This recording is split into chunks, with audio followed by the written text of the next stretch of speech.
Welcome to my shop. It's not really a shop. This is my garage. This is my detached garage at my house.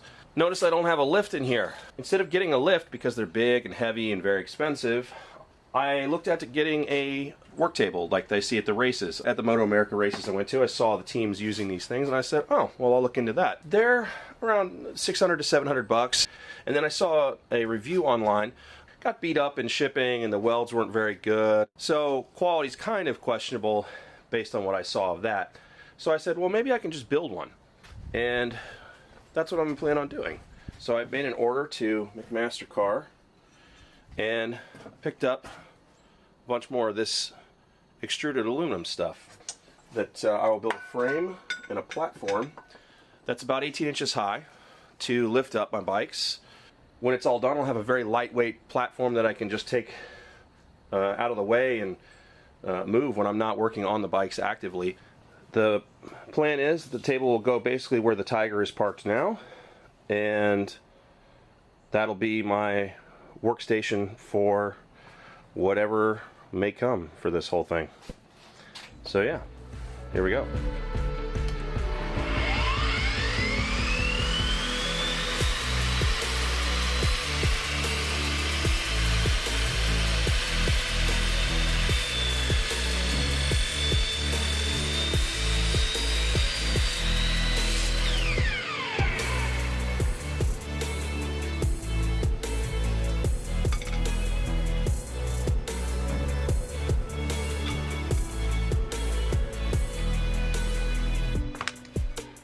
So the center of this, it's actually two pieces of 1/8 inch 50-52 aluminum sheet, and across the center where that joint is this 2x1 profile. I briefly thought about making this thing foldable, but for now it's going to be a solid piece with this in the center.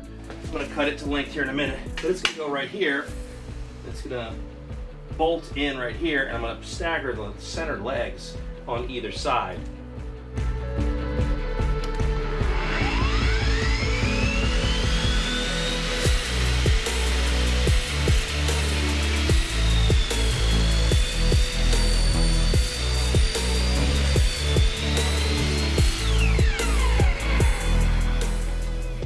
Okay, so all the cutting is done.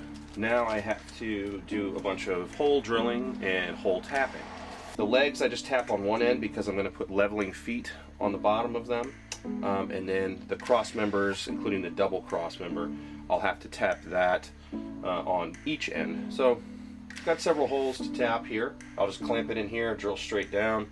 This isn't super precise, so it's not like, you know, I have to do this on a drill press, which I don't even have. Last thing that I'll have to do is in the side rails, I'll have to drill access holes, because the way that these things go together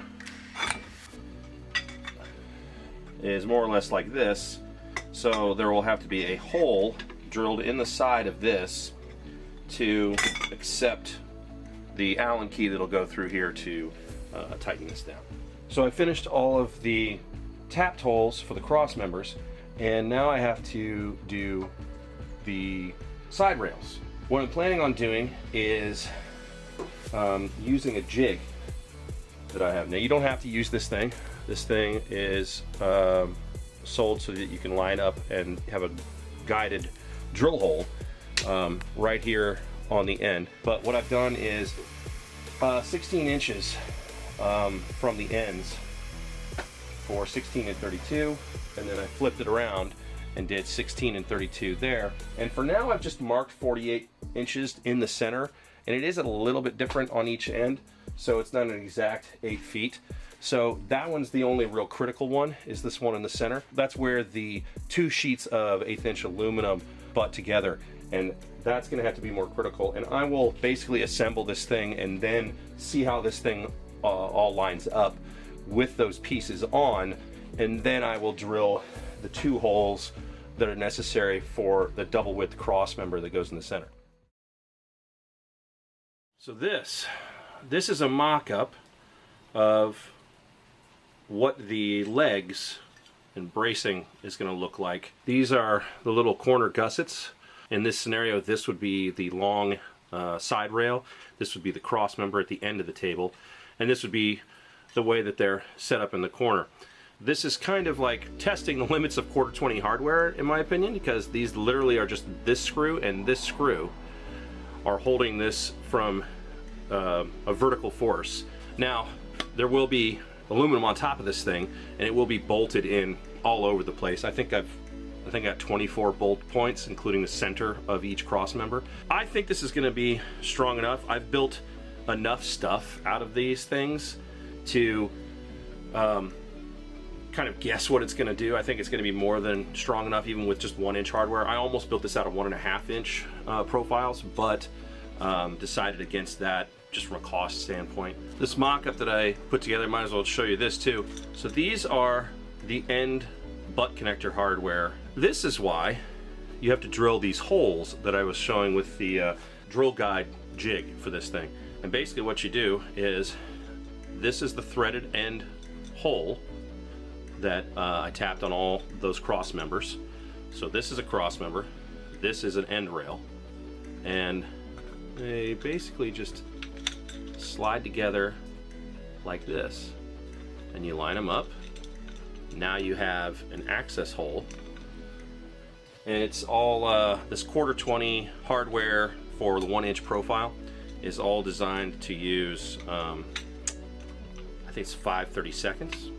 Can't remember because I've used this handle so much that all the printing is gone, but I think it's 5/32 Allen key to do that. And I use the T handle just for the snugging, and then I'll get an L key on it to wrench on it later.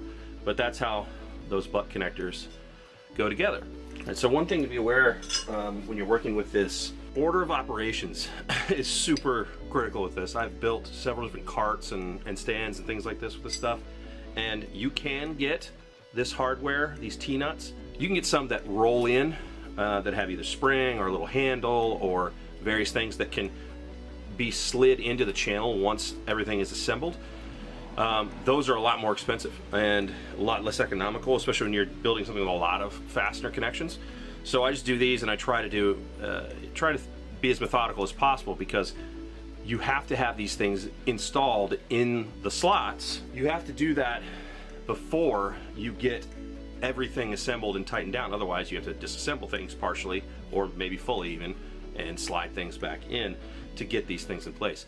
So that's one of the things that I recommend is, when you do one of these things, is make a checklist of how many of these are, where they're going. Make sure they're on the right side too, because you do have, 4 different channels on this thing. And in the case of, the double widths or the quads, you have even more channels to deal with. But make sure you have everything lined up, make sure that you have everything installed before you start tightening screws, because it's a pain in the ass to have to take it all apart and do it again.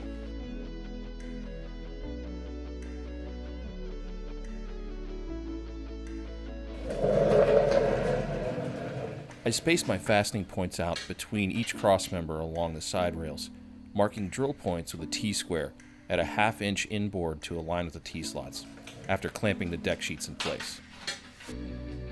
I used a large square to align the single holes in the center of each of the frame's cross members.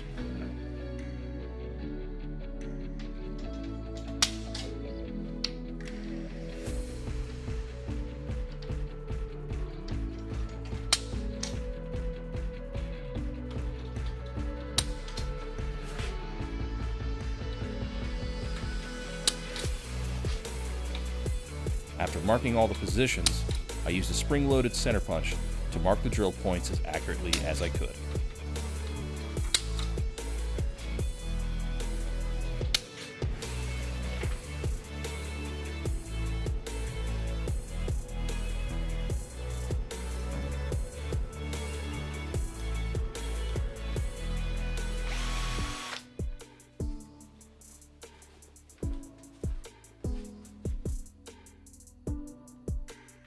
To allow for some adjustment of the top deck's position, I used a slightly oversized drill bit with 1/4-20 screws that will fasten the deck to the frame. The screw heads are still large enough to cover the oversized holes without the need for washers. Okay, so time to fasten the sheet metal for the platform to the top of the frame. So one cool thing that I get to do, even though I have to use the Phillips heads that I don't want to use, it does allow me to finally use this number 3 Sun Flag, a JIS screwdriver. If you don't have JIS screwdrivers, I suggest you get some. They are great. They don't cam out anywhere near as bad as regular Phillips heads. This is an incredible fit on these. So get yourself some JIS, Japanese Industrial Standard screwdrivers. They are phenomenal tools. One of the critical things is, since these T-slots are all just the cheap, or not the T-slots, but the T-nuts are these cheap little flat steel things, they will slide around in here, so you have to kind of make sure you get everything lined up. And usually what I do is I'll take an Allen key or something and line it up in here, and just so I can see the holes through it. Okay, so assembly is basically complete. Got the aluminum deck on with all the screws. Had to shimmy it a little bit. Had a little trouble with alignment, but wasn't too bad. Was expecting a little bit of an adjustment, but regardless, got to go through and use an Allen key to tighten up all the frame bolts, make sure everything's as tight as it can be, and then I just have to deburr the edge of the deck, clean it up a little bit, probably hit it with a Dremel Tools sander all along the edge, so there's no real sharp edges or anything like that. And then we'll weigh it, see how much it weighs. I'm guessing it weighs less than 60 pounds. We'll see. Anyway, all put together, and we'll be testing it very soon. I actually made this a little bit bigger than even the Apex platform. I did that for a couple of reasons. I looked at the size of most lift tables, and they're right around, 80 to 84 inches most of the time. The reason I made this longer is because I need to use the Woodcraft motorcycle stands on this table, similar to what you'd use on the Apex. The Apex, I believe, is 90 inches, and I went a full 96. I could have also done 90 inches, it would have been long enough. I just wanted to give myself a little bit more room for the stands on the end. Plus, then I wouldn't have to worry about cutting the sheet metal to length, since I could get this in 4-foot lengths. It was just easier to make it 8 feet long and just be done with it.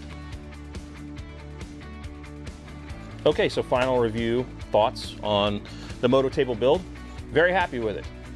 If I were to do it again, I would build it out of 1x2 profiles along the length of the table's 8-foot length run. This thing is just a little bit too bendy for my liking. I think it's going to be fine. It obviously holds the weight, especially with everything stripped off the bike.